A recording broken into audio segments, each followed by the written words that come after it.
ಇವತ್ತು ನಾವು Ganesh motor works ಅಂತ ಶಿವಾಜಿನಗರದಲ್ಲಿ ನಮ್ಮ ಕ್ಯಾಲಿಬರ್ 115 ಗಾಡಿನ ಎಲ್ಲ ರೆಸ್ಟೋರ್ ಮಾಡಿಸಿ ರೆಡಿ ಮಾಡಿಸಿ ತಂದಿದ್ದೀವಿ. ಇವ್ರ ಹತ್ರ ರೆಡಿ ಮಾಡಿಸಿರೋದು ಇವತ್ತು. ಇವ್ರು ನಮ್ಮ ತಂದೆ. ನಿನ್ನ ಗಾಡಿ ಬಗ್ಗೆ ಇವಾಗ ಹೆಂಗೆ ಕಾಣಿಸ್ತಿದೆ, ನಿಮ್ಮದು ಒಪಿನಿಯನ್ ಏನು? ಈಗ ನನ್ನ ಗಾಡಿ ಇವರು ಗಣೇಶ ಮೋಟಾರ್ ವರ್ಕ್ಸ್ ರಾಜನ್ ಅವ್ರ ಕಡೆ ಕೊಟ್ಟಿದ್ವಿ. ನನ್ನ ಗಾಡಿ ತಗೊಂಡು 2004ನೇ ಇಸ್ವಿ ಮಾರ್ಚ್ ತಿಂಗಳಲ್ಲಿ ತಗೊಂಡಿದ್ದು. ಅಂದರೆ ಇಲ್ಲಿಗೆ 20 ವರ್ಷ ಮುಗಿದು ಈಗ 20 ವರ್ಷದ ಮೇಲೆ ನಡೀತಾ ಇದೆ. ಈಗ ಸೆಪ್ಟೆಂಬರ್ ತಿಂಗಳು.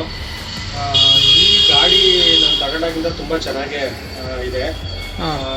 ಆಗ ವರ್ಲ್ಡ್ ಕಪ್ ಕ್ರಿಕೆಟ್ ನಡೀತಿತ್ತು. ರೂಡಿ ಬಾಬಾ ಅಂತೇಳಿ ಗಾಡಿನ ಪ್ರಮೋಟ್ ಮಾಡ್ತಾ ಇತ್ತು. ಇದು ಕವಾಸಾಕಿ ಬಜಾಜ್ ಕೊಲಾಬ್ರೇಷನ್ ಗಾಡಿ. ಅದು 1-2 ವರ್ಷ ಆದಮೇಲೆ ಅದು ಗಾಡಿ ಮಾರ್ಕೆಟಿಂಗ್ ನಿಲ್ಲಿಸಿದ್ರು, ಯಾಕಂದ್ರೆ ಒಂದು ಕೊಲಾಬ್ರೇಷನ್ ಏನೋ ಟೆಕ್ನಿಕಲ್ ಆಗಿ ಸ್ಟಾಪ್ ಆಯಿತು ಅಂತ ಅನ್ಸುತ್ತೆ. ಆಮೇಲೆ ಕೆಲವು ವರ್ಷಗಳವರೆಗೆ ಗಾಡಿದು ಸ್ಪೇಸ್ ಎಲ್ಲನೂ ಕಂಪ್ನಿ ಸ್ಪೇಸಸ್ ಸಿಗ್ತಾ ಇತ್ತು. ಈಗ ಸ್ಪೇಸು ಕೂಡ ನಿಂತೋಯ್ತು.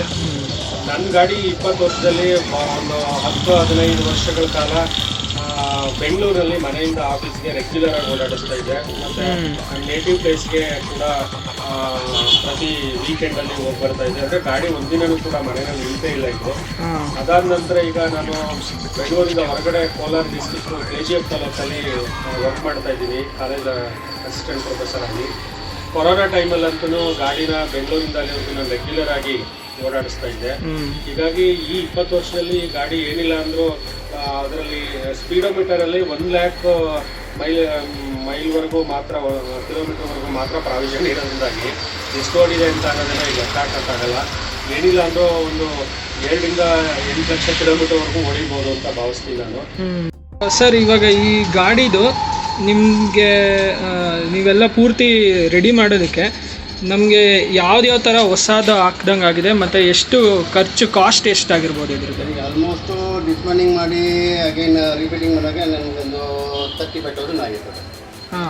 35,000. ಓಕೆ. ಮತ್ತು ಇದು ಫುಲ್ಲು ಚಾಸಿ ಎಲ್ಲ ರೀಪೇಂಟ್ ಮಾಡಿರೋದು? ಹೌದು, ಅಂಡರ್ ಫುಲ್ ಕಂಪ್ಲೀಟ್ ಇಂಜಿನ್ ಹತ್ರ ಸ್ಯಾಂಡಿಂಗ್ ಥರ ಏನಾದರೂ ಮಾಡಿರೋದಾ? ಎಲ್ಲ ಕಂಪ್ಲೀಟ್ ಅಲ್ವಾ? ಮತ್ತು ಇದು ಸ್ಪೋಕ್ಸ್ ಕೂಡ ಫಿಟ್ ಮಾಡಿದ್ದಾರೆ. ಸ್ಪೋಕ್ಸ್ ಕೂಡ ಹೊಸದು. ಮತ್ತು ಮಡ್ಗಾರ್ಡು ಹೊಸದು ಬಂದಿದೆ ನಮಗೆ ಗಾಡಿಗೆ. ನಾವು ಅದನ್ನು ಮಡ್ಗಾರ್ಡ್ನ ತೊಗೊಂಡಿದ್ದು. ಆಮೇಲೆ ಡೂಮ್ ಸೆಟ್ಟಲ್ಲಿ ಏನಾದರೂ ಮಾಡಿದ್ರೆ ಸರ್? ಡೂಮ್ ಸೆಟ್ಟಲ್ಲಿ ಹಿಂದೆಗಡೆ ಮೀಟರ್ ಬಾಕ್ಸ್ ಎಲ್ಲ ಸ್ವಲ್ಪ ಆಲ್ಟರ್ ಮಾಡಿರೋದು. ಬ್ಯಾಕೆಲ್ಲ ಕಂಪ್ಲೀಟು ಅದು ಈಗೆಲ್ಲ ಸಿಗೋದಿಲ್ಲ. ಅದನ್ನೆಲ್ಲ ಮತ್ತೆ ಅದನ್ನೇ ರೆಡಿ ಮಾಡಿ. ಇದು ಕೀ ಸೆಟ್ಟು ಹೊಸ, ಕೀ ಸೆಟ್ಟು, ಇಂಡಿಕೇಟರ್ಗಳು ಕೂಡ ಹೊಸದಾಗ್ತಾರೆ. ಚೆನ್ನಾಗಿದೆ ಇದು, ಜಾಸ್ತಿ ಅಲ್ಲಾಡೋ ಇದ್ರ ಥರ ಏನಿಲ್ಲ. ಮತ್ತು ಇಲ್ಲಿ ಫ್ಲ್ಯಾಪ್ ಕೌಲಿಂಗ್ ಅನ್ನೋದು ಅದು ಸಿಗ್ತಾ ಇದ್ದಿಲ್ಲ, ಅದನ್ನು ಮತ್ತೆ ರೆಡಿ ಮಾಡಿರೋದು. ಇಲ್ಲಿ ಒಳಗಡೆ ಫ್ಲ್ಯಾಪ್ ಕೌಲಿಂಗ್ ಅನ್ನೋ ಭಾಗ ಇದು ಕಟ್ ಆಗೋಗಿತ್ತು. ಕಟ್ಟಾಗಿ ಯಾವ ಥರ ತೊಂದರೆ ಕೊಡ್ತಾ ಇತ್ತು ಸರ್ ಅದು? ಇವಾಗ ಅದು ಸ್ಟಾಪ್ ಆಗಿ ಆಲ್ಮೋಸ್ಟ್ ಯಾವುದು ಸ್ಪೇಸ್ ಸಿಗಲ್ಲ ಅದಕ್ಕೆ. ಮತ್ತೆ ಅದನ್ನೇ ಮತ್ತೆ ರೆಡಿ ಮಾಡಿರೋದು. ಅದು ಕಟ್ಟಾಗಿರೋದು, ಅದು ಪ್ಲಾಸ್ಟಿಕ್ ವೆಲ್ಡಿಂಗ್ ಅಂತ ಏನೋ ಮಾಡಿ. ಮತ್ತು ಎಷ್ಟು ಮಟ್ಟಿಗೆ ಪೇಂಟ್ ಚೆನ್ನಾಗಾಗಿದೆ ಅಂತಂದರೆ, ಈವನ್ ಈ ಮಿರರ್ ಹಿಂದೆಗಡೆ ಕೋಟ್ ಮಾಡಿರೋದೆಲ್ಲ ಕೂಡ ಹೊಸ ಪೇಂಟು. ಆಮೇಲೆ ಇನ್ನು ಈ ಬ್ರೇಕ್ ನೀವು ನೋಡ್ತಾ ಇದ್ರೆ, ಈ ಬ್ರೇಕ್ಗಳು ಕೂಡ ಗ್ಲಿಟರ್ ಅನ್ನಂಗೆ ಒಂದು ಸ್ವಲ್ಪ ಹೊಳೆಯೋ ಥರ ಮಾಡಿ, ಇದು ಕೂಡ ಹೊಸದು. ಮತ್ತು ಇದ್ರ ಮೇಲೆ ಇದ್ದಿದ್ದು ಚಿತ್ರಗಳೆಲ್ಲ ಹೋಗಿರ್ಬೋದು, ಬಟ್ ಇದು ಪೂರ್ತಿ ಎಲ್ಲ ಕಂಪ್ಲೀಟ್ ರೀಫರ್ಬಿಶ್ ಮಾಡಿರೋದು. ಈ ಸೀಟ್ ಕೂಡ ನಾವು ರೆಡಿ ಮಾಡಿಸಿರೋದಲ್ವ? ಇದು ಸೀಟು JC ರೋಡಲ್ಲಿ ಕವರ್ ಎಲ್ಲ ಹಾಕ್ಸಿ ರೆಡಿ ಮಾಡಿಸಿರೋದು. ಮತ್ತು ಈ ಟೈಲ್ ಪ್ಯಾನಲ್ ಕೂಡ ನಮಗೆ ನಾವು ಹೊಸದು ತಂದಿರೋದು. ಇವಾಗ ನೀವು ನೋಡ್ದಂಗೆ ಇದು ಆಗಲೇ 20 ವರ್ಷ ಆಗಿದೆ ಗಾಡಿಗೆ. ಇವಾಗ ನಾವು ಇದಕ್ಕೆ ನಂಬರ್ ಪ್ಲೇಟ್ ಕೂಡ HSRP ನಂಬರ್ ಪ್ಲೇಟ್ ಹಾಕ್ಸಿದ್ದು. ಸರ್, ನಿಮ್ಮದು ಗ್ಯಾರೇಜ್ ಬಗ್ಗೆ ನೀವೇನಾದರೂ ಒಂದು ಸ್ವಲ್ಪ ಹಿಸ್ಟ್ರಿ ಹೇಳಿ. ನಿಮ್ಮ ಗ್ಯಾರೇಜು ಹೆಂಗೆ ಸ್ಟಾರ್ಟ್ ಆಯಿತು? ನಮ್ಮ ತಂದೆಯವರು ಸಣ್ಣ ಅವರು ಕಂಡಾಗ ನಾವು ಅವ್ರ ಜೊತೆಲಿ ಇದ್ದು ನಾವು ಇದು ಮಾಡ್ತಾ ಇದ್ದು. ಹಾಂ ಹಾಂ ಈಗ ನಮ್ಮೆಲ್ಲ ಆಲ್ಮೋಸ್ಟ್ ಜಾವಾ SD ಬುಲೆಟ್ಸ್ ಎಲ್ಲ ಅವಾಗ ಮಾಡ್ತಾ ಇದ್ವಿ. ಹಾಂ ಹಾಂ ಇವಾಗೆಲ್ಲ ನಾವು ಆಲ್ಮೋಸ್ಟ್ 35 years ಆಯಿತು ನಾವು 100 cc ಮಾಡ್ತಾ ಇರೋದು. ಹಾಂ ಹಾಂ ಈ ಗಾಡಿ ನಾವು ಡಿಸ್ಪ್ಯಾಂಡ್ ಮಾಡಿ ಹಾಗೆ ಇದು ಮಾಡಿರೋದು ಈಗ. ಹೌದೌದು. ಈ ಕ್ಯಾಲಿಬರ್ 115 ಗಾಡಿ ಬಗ್ಗೆ ನಿಮ್ಮ ಒಪಿನಿಯನ್, ನಿಮ್ಮ ಅನಿಸಿಕೆ ಏನು ಈ ಗಾಡಿ ಬಗ್ಗೆ? ಗಾಡಿ ಮಾತ್ರ ಪರ್ಫಾರ್ಮೆನ್ಸ್ ಒಳ್ಳೆ ಪರ್ಫಾರ್ಮೆನ್ಸ್. ಹಾಂ ಆದರೆ ಈ ಮಾಡೆಲ್ ಎಲ್ಲ ಈಗ ಸಿಗಲ್ಲ. ಹೌದೌದು. ಇದರಲ್ಲಿ ಏನಂದರೆ ಓಲ್ಡ್ ವೆಹಿಕಲ್ಸಲ್ಲಿ ಆಲ್ಮೋಸ್ಟ್ 20 years ಆಗಿದೆ. ಇದರಲ್ಲಿ ಒಳ್ಳೆ ಪರ್ಫಾರ್ಮೆನ್ಸ್ ಚೆನ್ನಾಗಿದೆ. ಈ ಗಾಡಿನ ಫಸ್ಟು ನಿಮ್ಮ ಹತ್ರ ತಂದು ಬಿಟ್ಟಾಗ ಒಂದೂವರೆ ತಿಂಗಳು 1 ತಿಂಗಳು ಹಿಂದೆ ಬಿಟ್ಟಾಗ ಯಾವ ಕಂಡೀಷನಲ್ಲಿ ಇತ್ತು? ಗಾಡಿ ಬಂದು ಆಲ್ಮೋಸ್ಟ್ 70% ಎಲ್ಲ ಕೊಲಾಪ್ಸ್ ಆಗಿತ್ತು. ಹಾಂ ಹಾಂ ಈಗ ಎಲ್ಲ ಕಂಪ್ಲೀಟ್ ನಾವು ಡಿಸ್ಮೆಂಟ್ಲಿಂಗ್ ಮಾಡಿ ಹಾಗೆ ಈ ಕಂಡೀಷನ್ ತಂದಿದ್ವಿ. ಈಗ ಆಲ್ಮೋಸ್ಟ್ ಟ್ಯಾಂಕ್ ಎಲ್ಲ ಕಂಪ್ಲೀಟ್ ರೆಸ್ಟ್ ಫಾರ್ಮ್ ಆಗಿ ಎಲ್ಲ ಓಲ್ ಆಗಿತ್ತು. ಅದನ್ನ ಟಿಂಕರಿಂಗ್ ಎಲ್ಲ ಮಾಡಿ ಮತ್ತೆ ರೀಪೇಂಟ್ ಮಾಡಿ ಇದು ಮಾಡಿರೋದು. ಇದು ಟ್ಯಾಂಕ್ ಇವಾಗ ಪೂರ್ತಿ ಹೊಸದಾದಂಗೆ ಆಗೋಗಿದೆ. ಹೌದು, ಬ್ರಾಂಡ್ ನ್ಯೂ ಥರನೇ ಇರ್ತದೆ ಈಗ. ನೀವು ನೋಡ್ತಾ ಇದ್ದಂಗೆ ಇದು ಫುಲ್ ರಿಫ್ಲೆಕ್ಟ್ ಆಗಿ ಶೈನ್ ಆಗಿ. ಹೌದು. ಮತ್ತೆ ಇಲ್ಲಿ ಒಂದು ಡೆಂಟ್ ಇತ್ತು, ಹೌದು, ಅದು ಗೊತ್ತೇ ಆಗ್ದಿರಂಗೆ ಅದು ಕ್ಯೂರ್ ಆಗೋಗಿದೆ ಆ ಡೆಂಟು. ಮತ್ತೆ ಇಲ್ಲಿಂದ ನಮಗೆ ಪೆಟ್ರೋಲ್ ಲೀಕ್ ಆಗೋದು, ಅದನ್ನ ನಾವು ಟೆಂಪ್ರರಿ ಸೊಲ್ಯೂಷನ್ ಆಗಿ MCಲೇನೋ ಹಾಕಿದ್ರು. ಅದು ಪೂರ್ತಿ ವೆಲ್ಡ್ ಮಾಡಿಸಿ ಅದರ ತಿರ್ಗಾ ಪೇಂಟ್ ಮಾಡಿ ಅದು ಮತ್ತೆ ಕಂಪ್ಲೀಟ್ ರೀಕಂಡೀಷನ್ ಮಾಡಿರೋದು.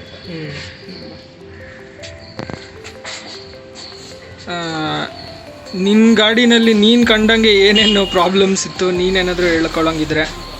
ಈಗ ನನ್ನ ಗಾಡಿನಲ್ಲಿ ಒಂದು ಆಲ್ಮೋಸ್ಟ್ ನನ್ನ ಗಾಡಿನಲ್ಲಿ ಈಗ ಅದು ಈಗಾಗಲೇ ಹೇಳಿರೋ ಹಾಗೆ ಅದರ ಇದು ಏನು ಟ್ಯಾಂಕ್ ಇದಾಗಿತ್ತು, ಲೀಕ್ ಆಗ್ತಾ ಇತ್ತು. ಪೆಟ್ರೋಲ್ ಸಣ್ಣದಾಗಿ ಲೀಕ್ ಆಗ್ತಾ ಇತ್ತು. ಅದು ರಸ್ಟ್ ಆಗ್ಬಿಟ್ಟು ಅದು ನಾವು ಹೊಸ ಟ್ಯಾಂಕ್ ಹಾಕ್ಸೋಣ ಹೇಗೆ ಅಂತ ನೋಡಿದ್ರೆ ಹೊಸ ಟ್ಯಾಂಕು ಸಿಗುತ್ತೆ, ಬಟ್ ಆದರೆ ಅದಕ್ಕೆ ಕ್ವಾಲಿಟಿ ಇರಲಿಲ್ಲ. ಅದರಿಂದ ನಮ್ಮ ರಾಜನ್ ಅವ್ರು ಏನು ಹೇಳಿದ್ರು ಅಂತಂದರೆ, ಇಲ್ಲ ಅದನ್ನು ಪೂರ್ತಿ ಕಂಪ್ನಿಗಿಂತಲೂ ಚೆನ್ನಾಗಿ ನಾವು ರೆಡಿ ಮಾಡಿಕೊಡ್ತೀವಿ, ಅದನ್ನು ವೆಲ್ಡ್ ಮಾಡಿಸಿ ಒಂದು ಶೀಟ್ ಎಲ್ಲ ಹಾಕಿಸಿ ರೀಪೇಂಟ್ ಮಾಡಿಸ್ತೀವಿ ಅಂತ. ರೀಪೇಂಟು ತುಂಬ ಚೆನ್ನಾಗಿ ಮಾಡಿದ್ದಾರೆ, ಶೈನಿಂಗ್ ಬರೋ ಥರದಲ್ಲಿ ಶೋರೂಮ್ ಗಾಡಿ ಥರನೇ ಈಗ ಅದಾಗಿದೆ. ಹೌದು. ಆಮೇಲೆ ಭಾಳ ಮುಖ್ಯವಾಗಿರಪ್ಪ ಅಂದರೆ ಗೇರ್ ಬಾಕ್ಸಲ್ಲಿ ಸ್ವಲ್ಪ ಪ್ರಾಬ್ಲಮ್ ಬರ್ತಾ ಇತ್ತು. ಸ್ಲೋ ಮಾಡಿದ್ರೆ ಆಫ್ ಆಗೋ ಥರ ಆಗ್ತಾ ಇತ್ತು. ಪಿಕಪ್ಪು ಕಡಿಮೆ ಇತ್ತು, ಸೌಂಡ್ ಬರ್ತಾ ಇತ್ತು ಇಂಜಿನ್ನು. ಈಗ ಇಂಜಿನ್ ಎಲ್ಲ ತುಂಬ ಸ್ಮೂತ್ ಆಗಿದೆ, ಯಾವುದೇ ರೀತಿ ಸೌಂಡ್ ಬರೋದಿಲ್ಲ. ನಾನು 2004ರಲ್ಲಿ ಹೊಸ ಗಾಡಿ ತಗೊಂಡಾಗ ಹೇಗೆ ಅದು ಎಕ್ಸ್ಪೀರಿಯನ್ಸ್ ಆಗಿತ್ತು ಓಡಿಸಿದಾಗ, ಈಗ ಅದೇ ಎಕ್ಸ್ಪೀರಿಯನ್ಸು ಸಿಗ್ತಾ ಇದೆ. ಈವನ್ ಮೀಟರ್ ಬೋರ್ಡ್ ಕೂಡ ಅದು ಸ್ವಲ್ಪ ಪ್ರಾಬ್ಲಮ್ ಇತ್ತು, ಅದನ್ನು ಆಲ್ಮೋಸ್ಟ್ ರೆಡಿ ಮಾಡಿಸಿದ್ವಿ. ಅದು ಹೊಸದು ಸಿಕ್ತಿತ್ತು, ಬಟ್ ಅದೇನು ಕ್ವಾಲಿಟಿನೇ ಇರಲಿಲ್ಲ. ಒಂದೇ ಒಂದು ಅಂದರೆ ಇದರಲ್ಲಿ ಸೈಲೆನ್ಸರ್ ಮಾತ್ರ ಅದು ಒರಿಜಿನಲ್ ಸೈಲೆನ್ಸರೇ. ಮ್ಯಾಕ್ಸಿಮಮ್ ಇಂಪಾರ್ಟೆಂಟ್ ಪಾರ್ಟ್ಸ್ ಏನಿದೆ ಅವೆಲ್ಲ ಒರಿಜಿನಲ್ಲೇ ಇದೆ. ಕೇವಲ ಕಿಟ್ ಅಷ್ಟೇ, ಟೈಲು ಮತ್ತೆ ಬಾಡಿ ಏನು ಪ್ಯಾನಲ್ಲು ಮಡ್ ಗಾರ್ಡ್ ಇವು ಮಾತ್ರನೇ ಹೊಸದವು. ಅವು ಬೇರೆ ಕಡೆ ತಗೊಂಡಿದ್ವಿ. ಇದರ ಸ್ಟಿಕ್ಕರ್ಸು ಕೂಡ ಈಗ ಟೈಲ್ಗೆ ಕ್ಯಾಲಿಬರ್ 115 ಸ್ಟಿಕ್ಕರ್ಸು ಬರೋದಿಲ್ಲ. ಅದನ್ನ ನಾವು ಈ ಸ್ಟಿಕ್ಕರ್ ಎಲ್ಲ ಮಾಡ್ತಾರಲ್ಲ ಅಂಗಡಿಗಳಲ್ಲಿ, ಅಲ್ಲಿ ಮಾಡಿಸಿ ಅದನ್ನ ಹಾಕ್ಸಿರೋದು. ಅದು ಕೂಡ ನ್ಯಾಚುರಲ್ ಆಗಿ ಬಂದಿದೆ. ಕವಾಸಾಕಿ ಬಜಾಜ್ ಸಿಂಬಲ್ ಇರೋವಂಥದ್ದು ಕವಾಸಾಕಿ ಅಂತ ಅನ್ನೋದು ಕೂಡ ರೆಡಿ ಮಾಡೇ ಹಾಕ್ಸಿರೋದು. ಆದಷ್ಟು ನಮಗೆ ಏನು 2004ರಲ್ಲಿ ಗಾಡಿ ಬರ್ತಿತ್ತಲ್ಲ ಅದೇ ಒರಿಜಿನಾಲಿಟಿಯನ್ನೇ ಮೇಂಟೈನ್ ಮಾಡಿದ್ವಿ. ಮೈಲೇಜು ಕೂಡ 60ಕ್ಕಿಂತ ಮೇಲ್ ಬರುತ್ತೆ ಅಂತ ಅನ್ನೋದು ನಮಗೆ ಗೊತ್ತಾಯಿತು. ಸೊ ಹೀಗಾಗಿ ಇವತ್ತೊಂದು ಹೊಸ ಗಾಡಿ ಯಾವುದೇ ತಗೋಬೇಕು ಅಂದರೆ 1 ಲಕ್ಷದಕ್ಕಿಂತ ಮೇಲೆ ಆಗುತ್ತೆ. 1 ಲಕ್ಷ 1.25 ಲಕ್ಷದವರೆಗೂ ಆಗುತ್ತೆ ಒಂದು. ಹಾಗಾಗಿ ನಮಗೆ ಆಲ್ಮೋಸ್ಟ್ ಒಂದು 70-80 ಸಾವಿರದವರೆಗೂ ಹಣ ಉಳಿತಾಯ ಆಗಿದೆ. ರಾಜನ್ ಮತ್ತು ರಾಜನ್ ಅವರ ಮೆಕ್ಯಾನಿಕ್, ಅವರ ಹಳೆ ಮೆಕ್ಯಾನಿಕ್ಕು ಶೇಖರ್ ಅಂತ ಅನ್ನೋರು ಇವತ್ತು ಇಲ್ಲ, ಅವರು ಇರಬೇಕಾಗಿತ್ತು. ಅವರು ತುಂಬ ನಮಗೆ 10 ವರ್ಷಗಳಿಂದ ಅವರೇ ಅಟೆಂಡ್ ಮಾಡ್ತಾ ಇರೋದು. ನಾವು ಇಲ್ಲೇ ರೆಗ್ಯುಲರ್ ಆಗಿ ಬಿಡೋದು. ತುಂಬ ಚೆನ್ನಾಗಿ ಕೆಲಸ ಮಾಡ್ತಾರೆ. ಈಗ ಹೊಸ ಮೆಕ್ಯಾನಿಕ್ ಒಬ್ಬರು ಜಾವಿದ್ ಅಂತ ಅನ್ನೋರು ಕೂಡ ಇದರಲ್ಲಿ ಸಾಕಷ್ಟು ಕಾಂಟ್ರಿಬ್ಯೂಟ್ ಮಾಡಿದ್ದಾರೆ. ಅವರು ಕೂಡ ಹಿಂದಿನಲ್ಲಿ ಆಯ್ತಾ ಹೇಳಿ. तुम आप इस गाड़ी में क्या क्या रेनोवेशन का काम किए हो? देखो गाड़ी जब ले गया था हमारे पास तो बहुत पुराना था हाँ और बहुत ही प्रॉब्लम था इसमें। हाँ ऑयल सब जाग होता, गाड़ी स्टार्टिंग प्रॉब्लम था, टैंक लीकेज था, हाँ मास्क सब पूरा कट हो गया था, साइड पैनल कट हो गया था, टेल लाइट पूरा कट हो गया था। इसमें हमें पूरा रीसेटिंग करके पेंटिंग करके पूरा अभी रेडी कर रहे हैं, टैंक सब पेंटिंग करा के वेल्डिंग करा के गैस वेल्डिंग पूरा करके अभी रेडी हो पाए। तो अभी देखने में तो गाड़ी शोरूम की जगह है, अभी पूरा रेडी हो चुका है हमारा गाड़ी। ये हमारा garage Ganesh motors Bowring hospital road Shivaji Nagar में है। आप कभी इस गाड़ी को चलाए हो क्या पहले? नहीं सर, मैं तो जब से मैं यहाँ 8 साल से मैं काम कर रहा हूँ हाँ।